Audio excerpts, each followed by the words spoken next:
There's three ways of managing the lottery, in my opinion. The first is that you're superstitious and you think you're going to win. You're superstitious and you know you're going to lose, or you think you're going to lose. And the third is that you're mathematical and you don't play the lottery. So I am going to be discussing what I do as a hybrid or a modification, if you will, of playing the lottery that sort of mashes up my superstition that I think I'm going to win and my mathematical thinking, which is there's no way I'm going to play. So I am superstitious in that I play when the lottery is over a certain amount. So it's got to be a certain amount of tens of millions of dollars, I guess. And I typically only play at a certain place, like one place. So I only go to this one place when I put my tickets in. So I don't play a lot, and I'm not a big lottery winner. But what I've done is sort of develop a way where I don't lose as much when I play. So in other words, it's not about being anxious that I'm going to win the jackpot, but just knowing that I'm going to get a discount or pay less for the opportunity to try to win a big jackpot of some kind. And the type of game that I'm going to be discussing is called a draw game that has a mega number. So over here we have a field of numbers, and you pick 5 out of these numbers. So there's 47 here.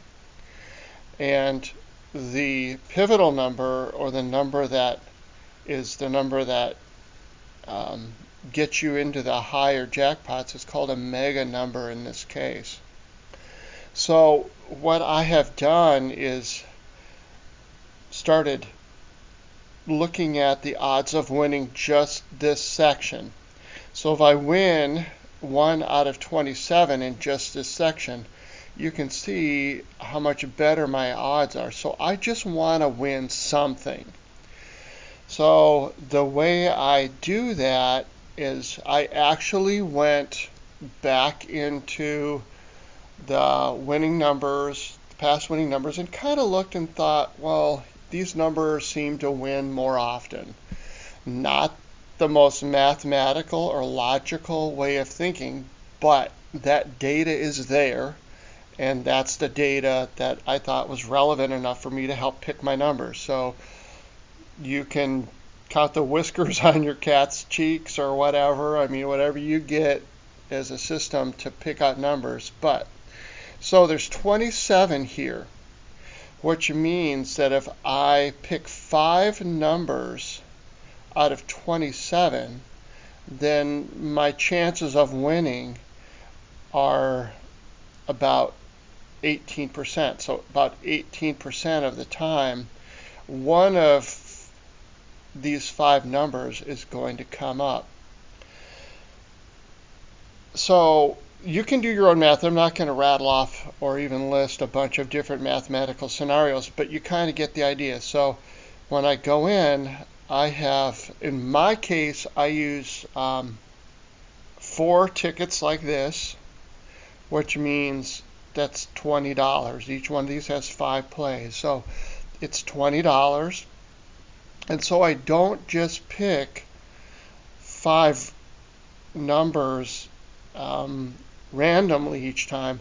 I have multiples of the 5. So my numbers are, I'm just going to use this top rows just for the purposes of pointing. So if I do pick these top 5, then what I'll do with those 4 is I'll make sure that I've got 4 of each for each one of the cards, or 5 of each, or whatever, you know what I mean? So it's like I make sure that if I'm, again, you're gonna, if you only want to play two of these cards, then you can see how your own math would work.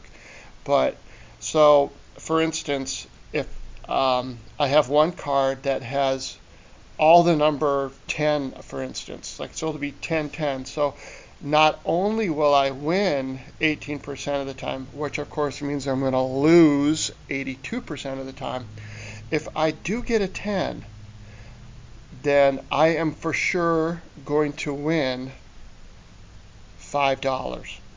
So I may not have won the big jackpot, but bare minimum for the particular game that I play, if I just get this one number, I'm going to get $1 back. So that means I've bet $20 to win this whatever big jackpot, and I got $5 off. Well, the cool part of it ends up coming into this section now, where now this 10 will multiply. This is, I guess, a multiplier, if you will. If I match this 10 with two numbers out of here, then my winnings go way up. And it is parimutuel, but in general, if I get 10 plus two of these numbers, maybe I'll win like $4. So there's $4 here and $4 here. Now there's $8. So, but if I do that all the way down the line, so 4, 4, 4, so I get my $20 back. That doesn't always happen because, again, there's 47 here, so the odds of matching this 10 with some other numbers in this field of 47 is still pretty remote. And it does happen where, I'll get a 10. I'm just using this as an example again, and nothing. In other words, the 10 doesn't match any of them here because I have to pick 5 out of these. So I have got to pick maybe, let's say 8, whatever. So I have to match that with 5 out of this field. So just remember the odds of winning 100% of the time, if that were true, you'd already know that, right? So what you're doing is you're enhancing your chances of winning by a certain percentage over here, and it isn't a big percent, but it is relevant. And then you're going to get at least $1 back. And then if you match, a certain amount of the 5 that you put over here, 2 or 3 of the 5 or whatever, then this 10 becomes a multiplier for those winnings. And in some cases, of course, like a lot of people, I'll win strictly on this side. I've actually gotten 3 and 4 out of this field and not a match over for my 10, for instance. So anyway, give it a try and see what you think.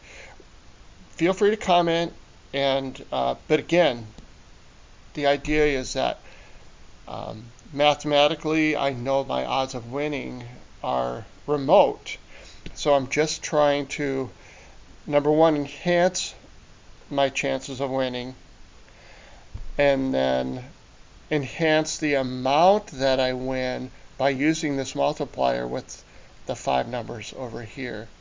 And typically once the jackpot, somebody wins it, then I quit playing till it gets back up to pretty big amount. So I don't play a lot, maybe a couple times a year, but then when I start playing, it's pretty regularly, and until I win or someone else.